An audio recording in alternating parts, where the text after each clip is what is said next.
Importante rencontre ce mercredi entre une commission mise sur pied par l'exécutif et une autre formée par le Parlement afin de discuter du dossier de la mise en place du Conseil électoral permanent. La commission présidentielle est constituée du chef de l'État lui-même et de 2 de ses conseillers, à savoir Yuri Latortue et Joseph Lambert. Le président de la République s'est montré satisfait à l'issue de la réunion. Il a annoncé la poursuite des négociations. Donc dans le cadre de pouvoir réaliser les élections dans un bref délai, nous chita là, je crois que solution et il semble que sous l'avenir bien sûr, même l'avenir là entre nous, chaque parti là a représenté un paquet de monde. Ces parlementaires qui sont là, ils ont assemblé pour y discuter avec eux. Et moi-même, je prends toute décision, en conseil des ministres, même le président a le droit de veto. Je vais voir avec mes conseillers, voir avec le gouvernement, avec les membres du gouvernement pour voir qui gens qui ont accueilli l'idée ça. Je suis capable d'une opinion favorable parce que l'essentiel qu'on a, ce n'est pas est-ce qu'on est d'accord, est-ce qu'on est d'accord, c'est voir la juste mesure pour aller vers les élections.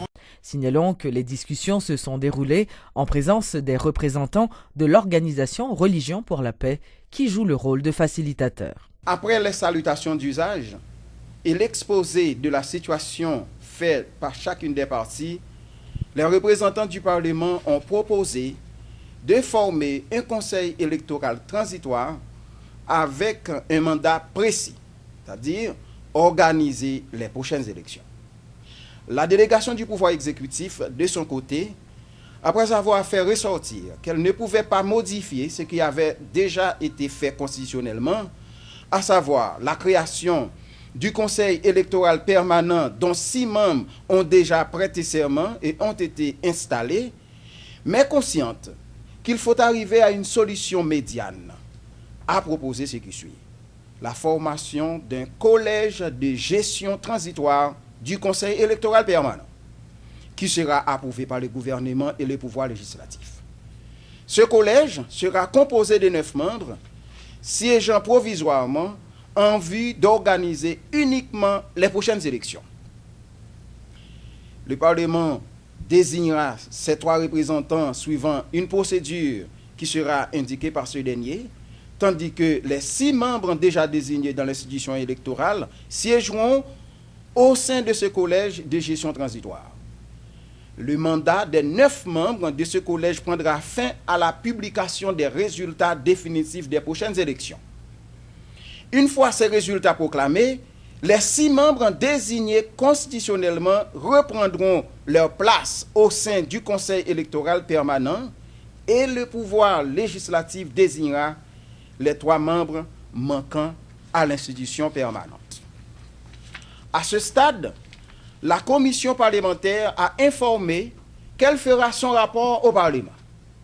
La délégation présidentielle, pour sa part, présentera cette proposition à l'Assemblée, à l'ensemble du pouvoir exécutif. Par ailleurs, il a été convenu que la délégation parlementaire demandera au président de l'Assemblée nationale d'envoyer officiellement une correspondance au président de la République relative à la convocation en Assemblée nationale extraordinaire jusqu'à présent restée pendante. Après quoi, les membres des délégations se sont séparés en attendant la tenue de la prochaine réunion. Après lecture du présent procès-verbal, en présence de la commission parlementaire et de la délégation présidentielle, nous l'avons signé conjointement avec un représentant de chaque délégation, fait au Palais national le mercredi 14 novembre 2012. Les signataires, c'est révérend pasteur Clément Joseph, Religion pour la paix, honorable sénateur Jean-William Gentil, délégation parlementaire, et monsieur Pierre-Antoine Louis pour la délégation présidentielle.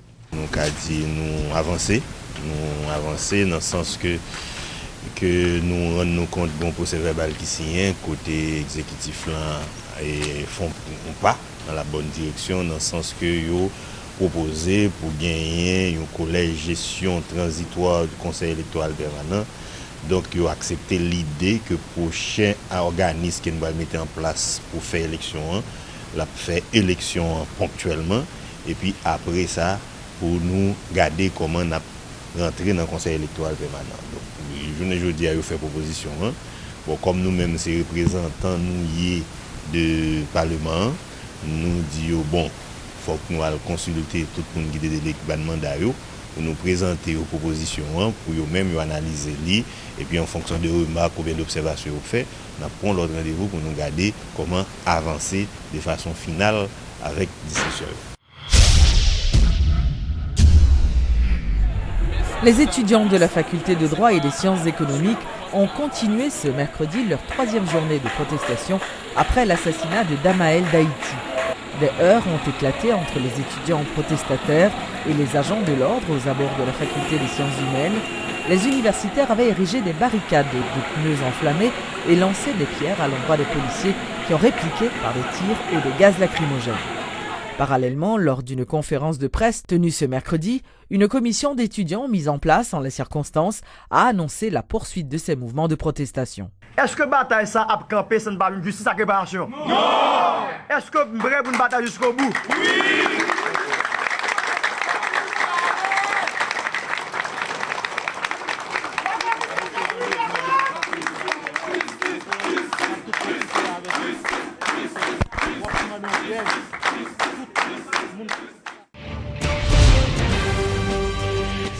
La police nationale n'entend pas tolérer d'actes de banditisme de quelque forme que ce soit. C'est ce qu'a averti le directeur de la police nationale, Godson Aurelius, faisant allusion aux derniers événements survenus dans l'aire du Champ de Mars, et le responsable de la PNH a déploré le comportement des étudiants et les appels au calme. Étant donné que les policiers ont été accusés, donc la police fait devoir, DCPJ a saisi de dossier, ils ont été arrêtés pour procéder à l'arrestation policière. Ils ont déféré devant le parquet et les policiers sont allés en dépôt et le dossier a transféré dans le cabinet d'instruction. C'est la justice qui a fait travail pas sur le dossier. Donc, du côté de famille et victimes, le ministre de l'Éducation nationale a été rendu visite. Donc, pour informer que l'État prend responsabilité là au même. Donc, de côté, pas nous recommandement, nous comptons tout pour nous rendre les familles là visite tout pour nous connaître qui arrangement qu'a fait. Donc c'est pour me dire nous que des autres qu'a fait dans la rue là suite à incident ça pas justifié. Donc moi demande étudiants pour rentrer retourner dans surtout pays là nous besoin et monde qui connaît monde connaissance monde formé. Donc moment ça c'est pas faire des autres programmes ici parce que la police pas arrêter pour le croiser bois pour le quitter que n'a troublé la paix publique, n'a crasé vite machine monde, n'a écrasé et bien monde, n'a détruit bien monde. Et puis, nous avons dérangé l'autre petit monde qui l'école, nous avons entré dans l'école, nous n'avons pas accepté ça, donc nous avons obligé de réagir. Et Jean, la loi m'a dit là pour nous protéger bien monde, pour nous protéger vie l'autre monde et pour nous protéger l'autre élève et l'autre étudiant. Donc, moi, je demande aux étudiants de retourner dans la faculté, à étudier parce que le pays a besoin. Demain, c'est eux-mêmes qui prennent la relève à tout le monde.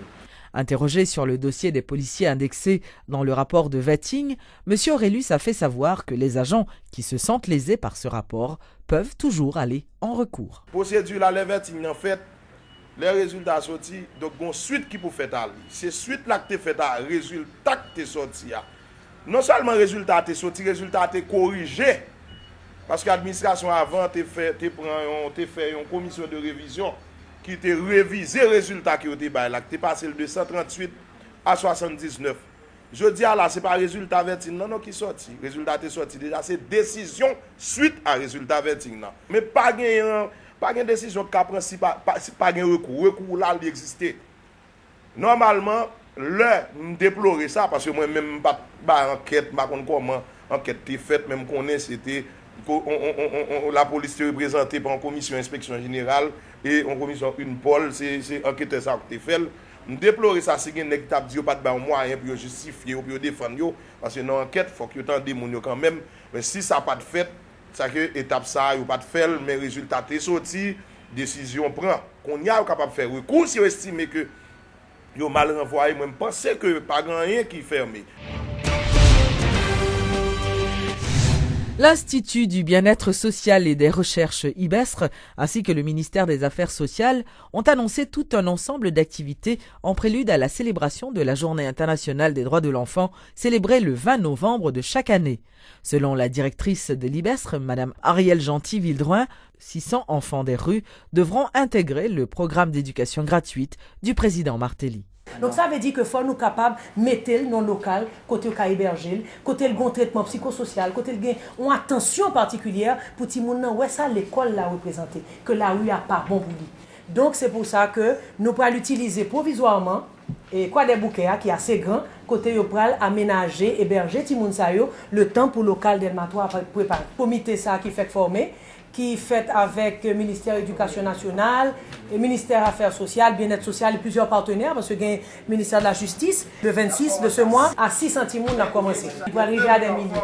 Donc c'est important parce que l'activité, et ça m'a trouvé que ce sont vraiment initiatives extrêmement louables. Donc ça veut dire que nous-mêmes, ici, on a essayé de trouver encadrement, hébergement, pour vraiment garantir que tout le monde n'a pas arrêté sous l'école là.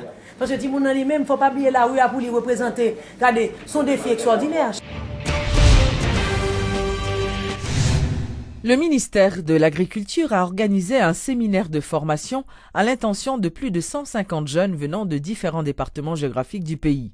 Ces jeunes ont été formés afin de pouvoir manier les équipements agricoles lourds et selon le directeur départemental du ministère de l'Agriculture, Arnaud Séverin, ces jeunes, une fois formés, vont devoir participer à l'augmentation de la production nationale. Dernier recensement, nous avons 9148 tracteurs. Et l'Ouest a 5522 tracteurs. Et là, pour un pays comme Cuba, et pour 1000 hectares, vous gagnez 25 tracteurs. Là, pour un pays comme Antigua, qui sont petits pays, il gagne 31 tracteurs pour 1000 hectares. Là, pour un pays comme Bahamas, il gagne 30 tracteurs pour 1000 hectares. Et République Dominicaine gagne 1,7 tracteurs pour 1000 hectares. Et en Haïti, on a 0,2 tracteurs pour 1000 hectares. Ça veut dire que ça nous gagne, il faut que nous utilisions la bonne escient, il faut que nous prenions servi avec lui pour que nous ne pas faire gaspillage. Et surtout que le labourage, c'est un bagage important dans l'agriculture. Et surtout dans l'Ouest, nous gagnons 3 700 000 personnes qui chaque jour mangent et nous importer et plus que 50% dans manger que nous avons mangé. Or, avec dégradation environnement et surtout avec catastrophe naturelle qui gagne là, nous gagnons plus de monde et nous gagnons moins de superficie cultivable. Ça veut dire que les matériels nous gagnons, il faut que nous utilisions à bon escient pour nous capables de faire une augmentation et production.